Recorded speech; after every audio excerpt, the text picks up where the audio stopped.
and thank you so much for joining us here today. My name is Sinead Bovell, and I'm going to be hosting a conversation on the linkages of climate change and gender-based violence. And we have two incredible representatives on the front line and at the crux of this issue that are going to guide us through this conversation today. Turn it over to you.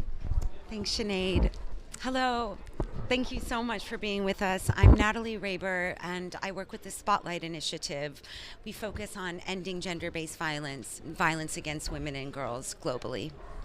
Thank you so much, Natalie. Hi, everyone. Thank you so much for joining. My name is Koya Adeboye. I'm the head of communications at Spotlight Initiative. Great. So let's dive right into it. What is Spotlight Initiative? How would you describe it and explain it to somebody who isn't aware or hasn't heard of it? Thanks again. First, let me say a big thank you to the UN Department of Economic and Social Affairs, the UN Department of Global Communications for having us, the rest of the UN family for bringing us here to this beautiful SDG Pavilion.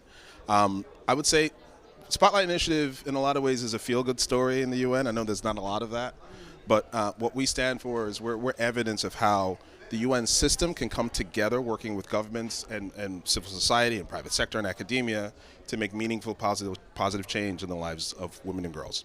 So Spotlight Initiative is a high-impact UN initiative of the UN Secretary General in partnership with the European Union and other partners, and our goal is to eliminate all forms of violence against women and girls by 2030.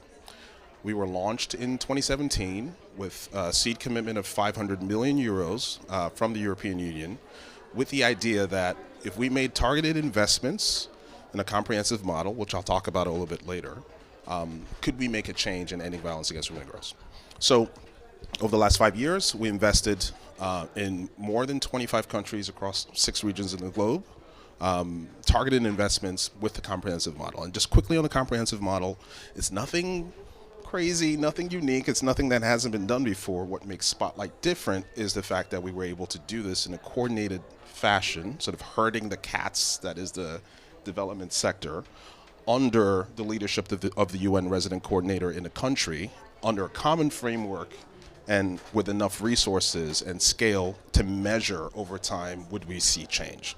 So comprehensive model very quickly has 6 main elements. First, ensuring that the right laws and policies are in place at national, subnational level.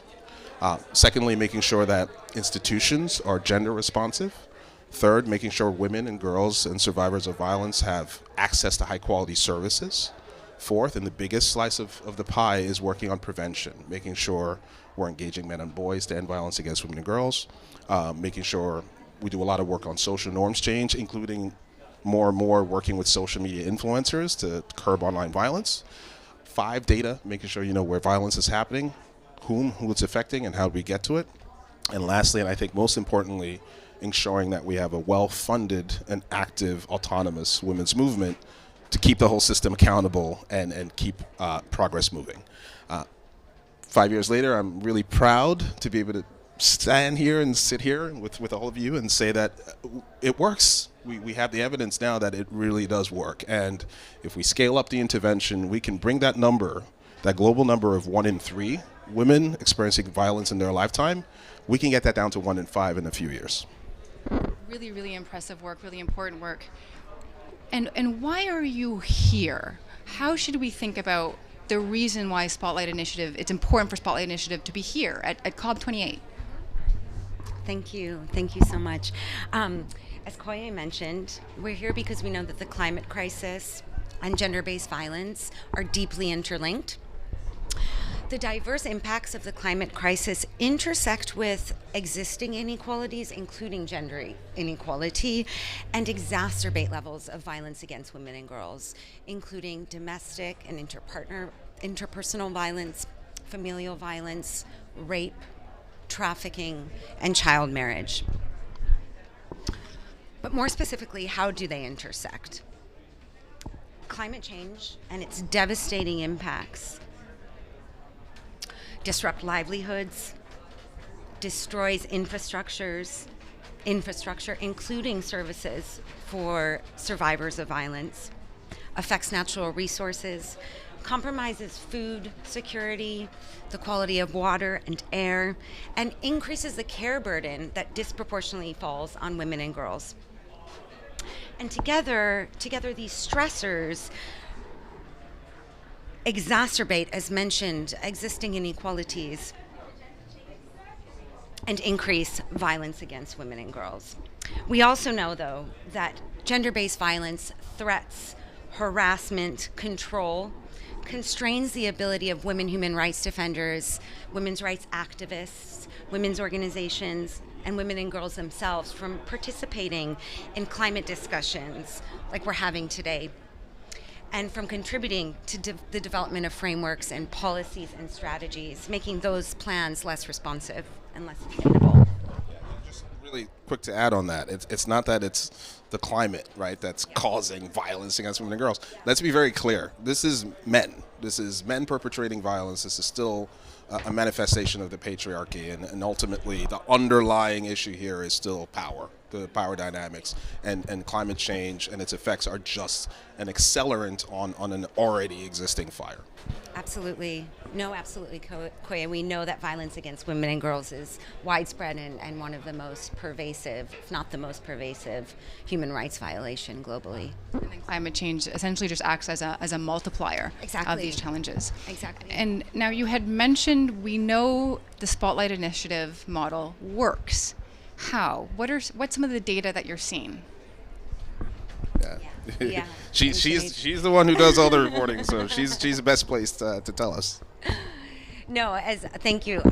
As Koya mentioned, Spotlight Initiative's comprehensive model works to pass progressive laws and policies, strengthen institution, deepen prevention programming, and improve access to life-saving services for GBV survivors. And the initiative does this through deep and meaningful partnership with government on the one hand, and importantly, civil society organizations, particularly women's rights organizations and women's movements. And why do we do this? We do this because the evidence consistently shows that the best way to end violence against women and girls, address GBV, and advance gender justice, and indeed climate justice, is to invest directly in women's rights organizations and feminist and women's rights movements, those at the front line currently and historically of demanding gender and climate justice. So together with our partners, Spotlight has contributed to transformative results over the last 5 years. I'll just give a bit of a snapshot, but we can delve into some of these a bit more. With Spotlight Initiative support, 2.5 million women and girls have been able to access gender-based violence services. With the initiative support, 2 million men and boys globally have been engaged in dialogue on positive masculinity and nonviolent conflict resolution. This is critical to addressing, as Koye mentioned, the underlying drivers of violence against women and girls and really accelerating prevention efforts.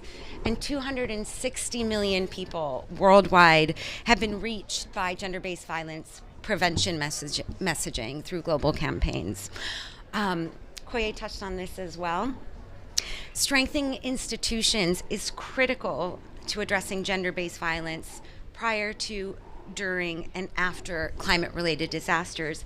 And the initiative has supported 43 countries to strengthen their national action plans to eliminate gender-based violence. And so in the spirit of COB and climate change, how is Spotlight adapting the model to ensure climate change is also now part of some of the targets and part of some of the challenges you're trying to overcome? Absolutely. Yeah. Thanks, Sinead. Yeah, so, I just mentioned that Spotlight works to strengthen institutions and help governments develop national action plans and policies to address gender-based violence. We have done this work across the development, humanitarian, and peace nexus, We have done this work across the development, humanitarian, and peace nexus, including in contexts affected by the short and long-term impacts of the climate crisis. So, for example, our program in Vanuatu worked closely with the Ministry of Climate Change Adaptation and the National Disaster Management Office to collaboratively develop standard operating procedures to specifically address gender-based violence in emergencies, including emergencies caused by climate disasters. So this part of this work as well included developing a survivor-centered guide on how to navigate the referral system. This is particularly important for women and girls that have been displaced by the climate disaster. And it really helps ensure their access to and knowledge of available services. So that's one example in the ways in which we've adapted. I'll leave it, yeah? Very powerful. And if you have anything else that you wanted to add, feel free to jump in.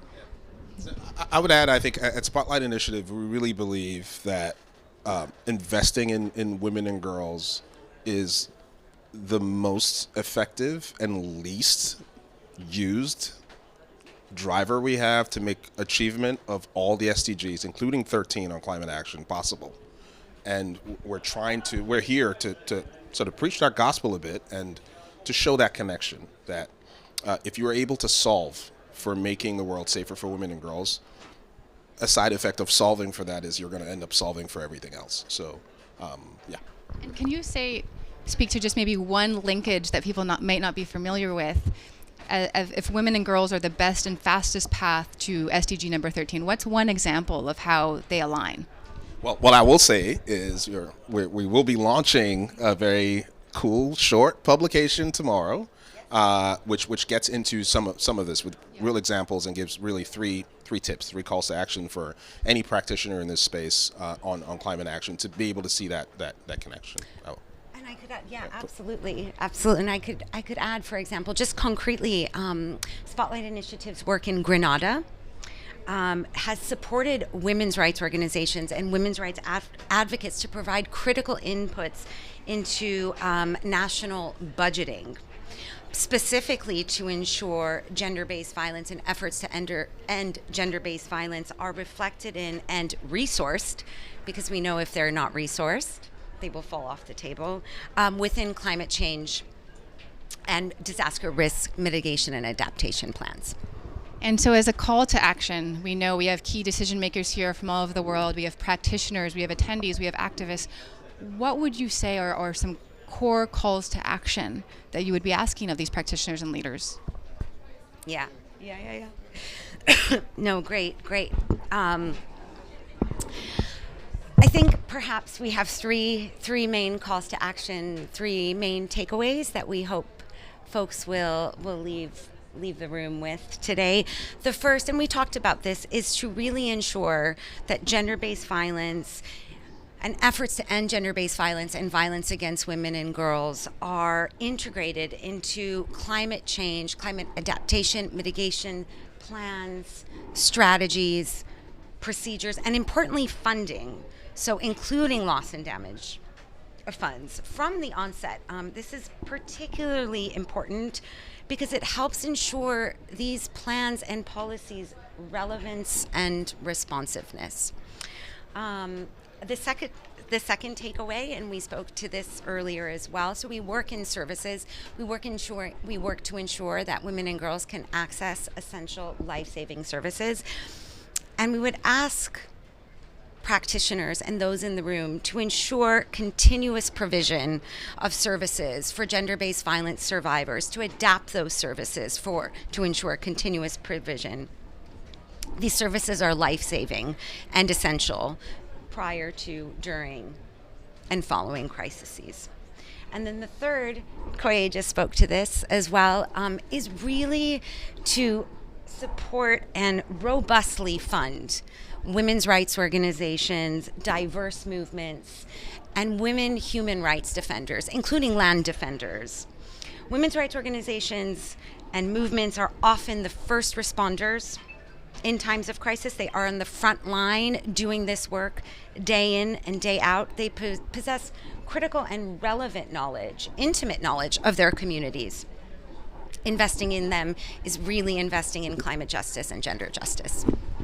Well, this has been a pleasure. I hope I'll be seeing more of you tomorrow as well. If you have anything you want to throw in before we wrap up.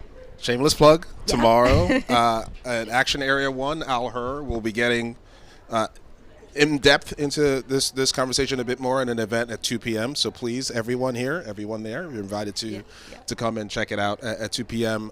Please go to spotlightinitiative.org. All the information about our engagement at COP and everything else we do is all up there. And follow us on the socials, like, subscribe, all that good stuff. And it's really, really great to be here and to see everyone. Thank you all for coming out. Thank you all. Thanks for tuning in. Thank you. Yeah, thank you.